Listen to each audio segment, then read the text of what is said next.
संभाजीनगर लोकसभा मतदानाची मतमोजणी काही तासांवर आलेली आहे.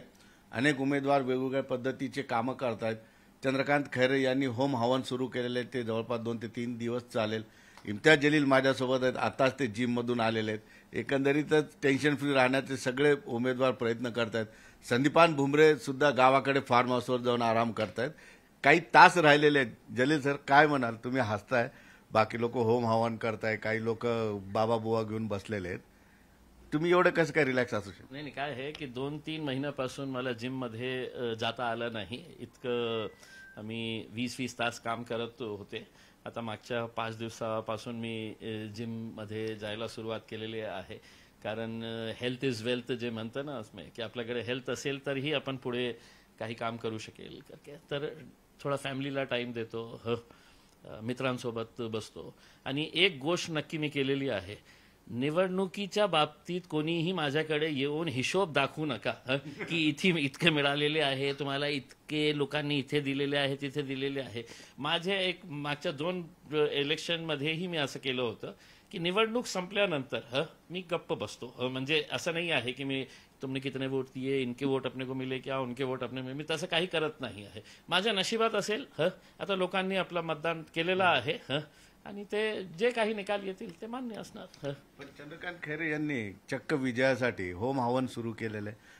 8 तास, उद्या 8 तास आणि मतदानाची निकाल आल्यानंतर सुद्धा 8 तास करणार आहेत. ह्याच्याकडे कसं बघ? मी काय आहे की तो म्हणजे सुरुवातीपासून एक रिलिजियस माइंडेड ते आहे आणि त्यांचा विश्वास आहे. मी त्यांच्या बाबतीत याच्या बाबतीत काही बोलू शकत नाही. सर्वांचं आपलं आपलं हे असतं. आता माझ्या विजयासाठी अनेक लोक अजमेर शरीफला जाऊन आले, तिथे चादर चढवण्यासाठी. अनेक लोकांनी मन्नत मागलेले आहे. हे लोकांचं वेगवेगळं आपलं हे प्रथा असतं. त्यांचा विश्वास ज्याच्यावर असतं ते करते. पण ते निवडणुकीच्या आधी बऱ्याच लोकांना म्हटलं की मी यांना भस्म करून टाकेल. काय आहे की निवडणुकीच्या काळात तर मी खैरे साहेब स्वतः मुस्लिम झाले होते, मतलब अर्धे मुस्लिम झाले होते. ते ज्या प्रकारे ते म्हणजे मला हे होतं की हे तेच खैरे आहे का जे आपण मागच्या 30 वर्षापासून आपण बघत होते हे खैरेंना. पण राजनीतीमध्ये कुर्सी घेण्यासाठी माणूस काय काय करू शकतं त्याचं एक खूप चांगला उदाहरण म्हणजे चंद्रकांत खैरे साहेबांना आपण बघायला पाहिजे. म्हणजे त्यांच्या बोलण्याची जी पद्धत होती ना, मुसलमानों ने नमाज पढ़ना चाहिए, मैं बहुत सारे मुसलमानों को बोलता है कि नमाज पढ़ो करके, मैं हिंदुओं को बोलता है कि मंदिर को जाओ करके. उसमें मला असं वाटलं अरे बापरे, हे काय परिवर्तन. मग मला कळलं की अरे बाबा इलेक्शन आलेले आहे. पण हे बदल कसे बघता तुम्ही? चंद्रकांत खैरे आता माइल्ड हिंदुत्वाकडे आले आणि त्याचा परिणाम ह्या निवडणुकीवर झाला असं वाटेल, मतदानावर झाला असं वाटतं? काय आहे की काही लोक त्याच्यामध्ये येतात ना, म्हणजे काय आहे की 30 वर्ष ते आमचे आमदार खासदार होते. एकदाही त्यांना आठवण आली नाही होती की रमजान ईदमध्ये आपण ईदगाह मध्ये जाऊन मुस्लिम समाजाला आपण शुभेच्छा द्यायला पाहिजे का. ते निवडणूक आली आणि ते ईदगाहपर्यंत आले ना लोकांना शुभेच्छा देण्यासाठी. काय त्यांची एक पर्सनॅलिटी जे आहे ना ते वाढली असती, म्हणजे त्यांचं एक इमेज वाढलं असतं की तुम्ही दरवर्षी एका तासासाठी येऊन, जसं मी जातो ना, मी गणपतीच्या उत्सवासाठी जातो, मी शिवजयंतीसाठी, आंबेडकर जयंतीसाठी जातो, जैन समाजांचा हे कार्यक्रम असतो त्याच्यामध्ये जातो, ख्रिश्चन समाज मी जातो. म्हणजे त्यांचा धर्म आहे ते सेलिब्रेट करत आहे, मी त्यांना विश करायला जातो. पण फक्त निवडणुकीच्या वेळी मी कधीही असा हे धर्माचा वापर राजनीतीसाठी मी कधी केलं नाही. बरं, ठीक आहे सर. आता तुम्ही म्हणताय ना की मी ते गणित मांडत नाही किंवा त्याला जास्त एंटरटेन करत नाही, मी रिलॅक्स राहतो. पण खरं सांगा, त्या भूमिकेत मी जाऊन विचार करू शकणार नाही. उमेदवार तुम्ही आहात, पण एक धाकधूक असतेच शेवटपर्यंत. नाही सिद्धार्थ, तुम्हाला माहीत आहे की मी 24 वर्ष पत्रकार होतो. म्हणजे खऱ्या अर्थाने सांगायचं असेल तर एक ॲक्सिडेंटली एका माणूस पुण्यातून येतो आणि इथे येऊन 28 दिवसामध्ये ते आमदार होतो. आणि 22 दिवस राहिले होते जेव्हा लोकसभेच्या निवडणुकीचा हे फॉर्म भरण्यासाठी. आणि 22 दिवस अगोदर निर्णय घेण्यात आला की इम्तियाज जलील निवडणूक लढणार आहे लोकसभेचा, आणि मी खासदारही झालो ना. पण काय आहे की मी एक निर्णय घेतला होता, जोपर्यंत आपण लोकांच्या मनामध्ये आहे, हृदयामध्ये आहे, लोक आपल्याशी प्रेम करतात, तोपर्यंत आपण राजनीतीमध्ये राहणार. मी नरेंद्र मोदी सारखं नाही आहे की 74 वर्षापर्यंत 70 वर्षापर्यंत मी राजनीतीमध्ये राहणार, असं नाही आहे. मी ज्या दिवशी मला दिसेल की नाही आता लोक लोगों का ये हो गया है कि अब बहुत हो गया इम्तियाज जलील, तो उनके बोलने से पहले ही मैं बोल दूंगा सर थँक्यू नो पण मेन्शन. निकालाची काहीतरी धाकधूक असेल. नाही मला काही म्हणजे तुम्ही मला असं कसं होऊ शकतं? असं कसं होऊ शकतं? माझे पार्टीचे लोक जेव्हा माझ्याकडे येतात ना ते मला बघून तेच सांगतात, अरे साहब पूरा शहर टेंशन में पड़ा हुआ है और आप यहाँ पे हो तो हंस रहे हैं मुस्कुरा रहे है करके उसमें. तर मी जास्त त्याच्यावर लक्ष देत नाही. माझ्या नशिबात असेल ना तर ते मला मिळेल. म्हणजे पण एवढा रिलॅक्स माणूस कधी राहू शकतो की विजयाची खात्री असेल तर रिलॅक्स राहू शकतो. चल जो कुछ भी नहीं मुझे मालूम है क्या होना है. देखो वक्त से पहले किस्मत से ज्यादा किसी को ना कुछ मिला है ना कभी मिलेगा करके. अगर मेरी किस्मत में लिखा है तो मिलेगा उसके अंदर. आणि असं नाही आहे ना की माझं सगळं काही याच्यावर अवलंबून आहे की बाबा तू MP जिंकल्यानंतरच तू जिवंत राहणार नाही तर नाही राहणार करके. उसमें एक ऍक्सिडेंटली एक पत्रकार आणि नाही झाला समजा मग सिद्धार्थकडे येऊ मी की IBN मध्ये काही जागा असेल तर पुन्हा पत्रकार होईल. म्हणजे काम एक क्या है, you should enjoy your work. आपने काम को एंजॉय करना चाहिए. ऐसा नहीं है कि अगर समझ लीजिएगा अगर खैरे साहब जीत के आते हैं या भुमरे साहब अगर जीत के आते हैं तो मैं ऐसी हरकत कभी नहीं करूंगा कि उनकी कुर्सी लगी हुई है और मैं जाके बैठ जाऊंगा कि भैया ये मेरी कुर्सी है मैं खासदार हूं करके. मी तसं कधी जो कोण निवडून येईल त्याला तर तुम्ही अभिनंदन करणार जाऊन भेटणार. 100% मी आज करतो. मी मान्य असणार आहे आम्हाला जे काही निकाल येतील. काय हे की थोडेसे आपले कार्यकर्ते नाराज होतील, त्यांची एक अपेक्षा असते. सगळे कॅन्डिडेट्सचे जे कार्यकर्ते असते त्यांचे फॉलोअर्स असते ते थोडे नाराज होतील की अशा कशा झालेलं आहे. कारण सगळ्यांनी कष्ट केलेले आहे. म्हणून मी आपल्या मार्फत त्यांनाही सांगतो कि हो सकता है कि इस जीत और हार के अंदर कुछ और भी कुछ लिखा होगा उसके अंदर. और देखिए हम तो ये मान के चलते हैं कि अगर ऊपर वाला अगर कुछ फैसला कर रहा है तो हो सकता है उससे कोई आगे बेहतर फैसला होने वाला होगा. तो इस वजह से ये फैसला कर रहा है कि तो जीतो या हारो आपको कबूल करना है. मतलब इसमें कोई किंतु परंतु नहीं होना चाहिए. तुम्ही एवढे फ्रेंडली तुमच्या उमेदवारांना प्रतिस्पर्धी उमेदवारांना सुद्धा असं फ्रेंडली घेत आहे ते फार तणावात दिसत आहेत. त्यांना काय तुम्ही सल्ला द्याल? दोघं नाही भुमरे आणि खैरेंना. नाही काय आहे की त्यांनी ते सगळं बघितलेले आहे. म्हणजे इतकं वर्षापासून आमदार इतकं वर्षापासून म्हणजे प्रामाणिकपणे मला सांगायचं असेल तर खैरे साहेबांनी हे निवडणूक लढायलाच पाहिजे नाही होती. म्हणजे एक माणूस कुठून सुरुवात झाली होती आणि कुठपर्यंत गेलेलं होतं. त्यांनी तर खऱ्या अर्थाने एक गॉडफादर म्हणून आपल्या शिवसेनापैकी कोणत्या चांगल्या कार्यकर्त्याला तुम्ही आज खासदार बनवण्यासाठी तुम्ही प्रयत्न करायला पाहिजे होते. मी एकटा आहे की माझ्या कॉर्पोरेटर्सला माझ्या नेत्यांना मी सांगतो की तुम्ही इतकं काम करा कि ओवैसी साहब पुढे हे पर्याय असायला पाहिजे कि नहीं इम्तियाज जलील नहीं, अब इम्तियाज जलील की जगह ये बंदे को हम टिकट देंगे करके क्योंकि ये काम कर रहा है करके. मैं हर वक्त मैं आमदार की को मैं खासदार की को मैं हर चीज उसके अंदर मैं तो फिर दूसरे लोग जाएंगे कहाँ. तो खैरे साहब ने लड़ना नहीं चाहिए था. ग्रेसफुली रिटायर करना ये हर एक के भुमरेनं काय सांगितलं? आता भुमरे साहेबांचं काय आहे, म्हणजे सगळं काही त्यांनी बघितलेले आहे. मंत्री होते, आमदार इतकं वर्ष होते. आता ते नाही आले तर त्यांचे खूप सारे धंदे आहे. तर ते माझे तर काही धंदे काही आहे नाही आहे. आपण रिटायरमेंट लाईफ कसं तुम्ही काही चॅनल्सला बोलताना असं बोललं की पक्षातून तुमचं काम केले नाही काही लोकांनी. हे खरं आहे आणि त्याच्यावर तुम्ही कारवाई करणार? काय आहे की आता बघा इलेक्शन संपल्यानंतर नाही का अनेक लोक येतात.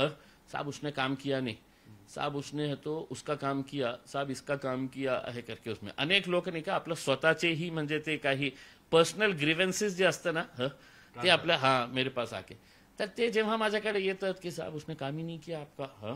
तो मैं बोलता ठीक है नहीं किया ना भैया. इलेक्शन के बाद अपन देखेंगे परसेंटेज कितना है उस एरिया के अंदर. ज्यांना आपण जबाबदारी दिली होती त्या एरियामध्ये वोटिंग पर्सेंटेज कमी झालं असेल तर आपण प्रश्न विचारू. म्हणजे फक्त खासदार या नात्याने नाही पण मी महाराष्ट्राचे अध्यक्ष असल्यामुळेही मी विचारणार की का इतकं वोटिंग पर्सेंटेज कमी झालं होतं करके. तर ऍक्शन आपण बघू 4 तारखेच्या नंतर. तर भुमरेंनी आपल्यासमोर पर्याय ठेवलेला की जर समजा अनलकीली की समजा खासदार नाही झालो तर पैठण आपला फिक्स आहे विधानसभेसाठी. तसे तुमच्या विधानसभेची काय तयारी? नाही मी काही कारण बरीच चर्चा सुरू किंवा तुम्ही जर इथं सक्सेस नाही झाला तर विधानसभा. मी काही असं निर्णय घेतलेला नाही आहे. मी काय आहे की माझ्या स्वतःला म्हणजे खूप मोठा एक धक्का बसणार समजा मी पराभव झाला तर. कारण मी या शहरासाठी एक विजन ठेवलेला आहे. माझी एक इच्छा होती की या शहराला, या जिल्ह्यामध्ये आपण काय काय करू शकणार. मला खऱ्या अर्थानं बघितलं तर 5 वर्षाचा एक खासदारकीचं टर्म असतं, मला फक्त 3 वर्ष मिळालं. म्हणजे ते सगळे खासदारांना मिळाले. 2 वर्ष जे आहे 2020 2021 ते पूर्ण करोनामध्ये गेले होते. सगळं काही लॉकडाऊनमध्ये होता, काही फंड मिळाला नाही होता, काही काम आम्ही करू शकलं नाही. तर 3 वर्षाचा मी खासदार होतो. तर एक विजन होतं.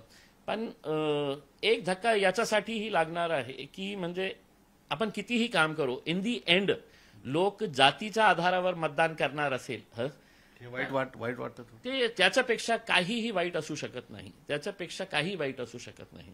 सिद्धार्थ, म्हणजे तुमचा मुलगा असेल आणि त्याचं फ्युचर तुम्हाला बघायचं असेल आणि तुम्ही समजा जातीच्या धर्माच्या आधारावर तुम्ही मतदान करणार असेल आणि तुमच्या मुलाला नोकरी पाहिजे, तुमच्या मुलाला एक चांगला एन्व्हायरमेंट पाहिजे, आपण इथे डेव्हलपमेंट केले तर डायरेक्टली इनडायरेक्टली त्याचा फायदा सगळ्यांना होणार आहे.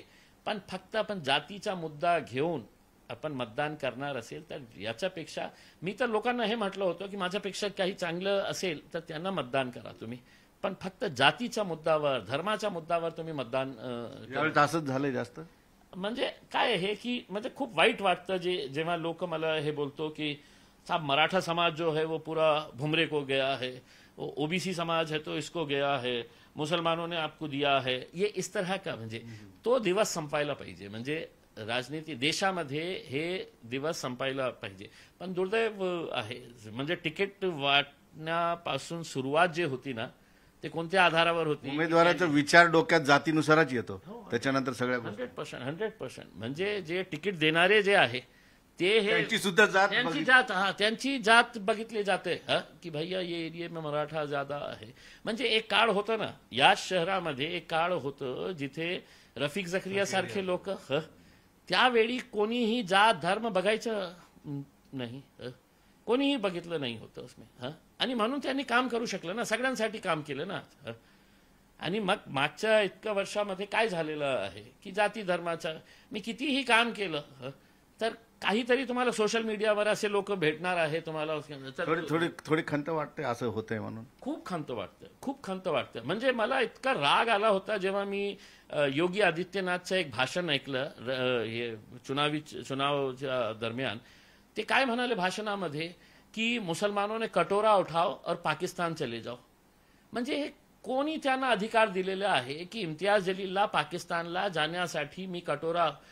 मग तुम्ही कटोरा घेऊन हिमालयावर जाऊन बसा ना, तुम्ही तर तेच वेश घातलेले आहे ना, तुम्ही तर योगी झालेला आहे ना. तुम्ही राजनीतीमध्ये काय करतं आणि तुम्हाला शोभतो का हे भाषा?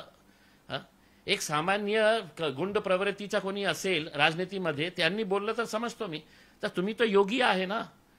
तुमच्या नावा पुढे जे योगी लावलेले आहे ते काढून टाका ना, मग अशी भाषा वापरा. मग मी लोकांना हे सांगतो की निवडणुकीच्या वेळी तुम्ही मुद्दे सांगा ना की मी देशासाठी, माझ्या कॉन्स्टिट्युएन्सीसाठी, माझ्या राज्यासाठी, माझ्या जिल्ह्यासाठी मी हे काम करणार आहे, आमची सत्ता आली तर हे काम करणार आहे. अरे आल्या की म्हणजे कटोरा उठाव पाकिस्तान चले जाओ, म्हणजे हे तुम्ही कोण आहे? या देश माझाही आहे ना. मग याची खंत वाटणार नाही का? मग मी काल तेव्हा तुमच्या चॅनलवर बोलत होतो तर संजय शिरसाट म्हटलं होतं की नाही तुम्हारे को नहीं बोले जो देश के विरोधी आहे. मग तुला दिलं का हे अधिकार की तू सर्टिफिकेट देणार आम्हाला? तुम्ही सर्टिफिकेट देणार? तुम्ही कोण? म्हणजे हे असं बोलणारे जे आहे ना हे देशामध्ये ते तेढ निर्माण करण्याचं काम करत आहे. हेच प्रवृत्तीचे जे नेते आहे त्यांनी ह्या देशाची वाट लावलेली आहे. काउंटिंग सेंटरला जाणार तुम्ही 4 तारखेला? आता बघू. म्हणजे मागच्या वेळीही मी गेलो नाही होतो. संध्याकाळी मी 5-5:30 वाजता गेलो होतो. आता बघू इनिशियल ट्रेंड्स काय असतं, बघू. निश्चितपणे या ठिकाणी बघितलं मलाही थोडं आश्चर्य वाटतं की इम्तियाज जलील हे उमेदवार आहेत आणि मतदानाचं जे व्हायचं ते झालेलं आहे. मात्र अत्यंत म्हणजे विदाऊट टेन्शन ते या ठिकाणी माझ्याशी बोलतात आणि मी सतत नेहमी त्यांच्या संपर्कात असतो. निवडणूक झाल्यानंतर त्यांनी कसल्या पद्धतीचं ताण घेतलेलं नाही. त्यांचं म्हणणं बरोबर की मतदान झालेलं आहे, लोकांनी जे करायचं ते केलेलं आहे. आता टेन्शन घेऊन काय होणार किंवा होम हवन करून काय होणार आहे त्याची त्याच्या श्रद्धेचा प्रश्न आहे. मात्र निश्चितपणे तिन्ही उमेदवारांचा फैसला आता 4 तारखेला होईल. सुधीर जाधवसह सिद्धार्थ गोदाम, न्यूज 18 लोकमत, छत्रपती संभाजीनगर. छत्रपती संभाजीनगर लोक